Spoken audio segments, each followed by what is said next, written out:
Dwi o hyd trwy gydol fy mywyd wedi moyn eisiau gwneud pethau gyda dawnsio. Dwi'n teimlo'n gyffroes, ond hefyd bach yn nerfus, achos dwi'n gwybod mae llawer o waith i wneud cyn y sioe gyntaf. Dwi'n meddwl bydd yn rhywbeth dda i cael ar y CV yn gyntaf, ac dwi'n jyst yn meddwl bydd y profiad yn cwbl wahanol. Byddwn ni'n mynd trwy beth mae rhaid gwella arni, ac weithiau dyn ni'n mynd trwy'r holl sioe o'r dechrau i diwedd, felly dyn ni'n gallu cael teimlad o beth mae fel ar y noson.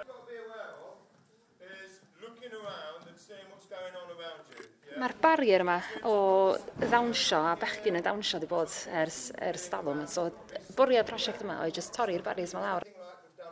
Mae dros hanner bechgyn sy'n y cast heb brofiad y gwbl a ddawnsio, felly mae'r profiad yma wedi bod yn fyllgyfiadau iddyn nhw.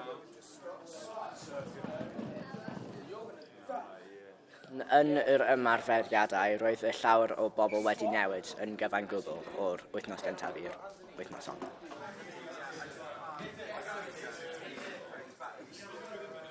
Dwi'n meddwl mae'n jyst rhaid gwneud rhywbeth os mae'n jyst yn mynd i glyweliad fel nes i, a bydd yn...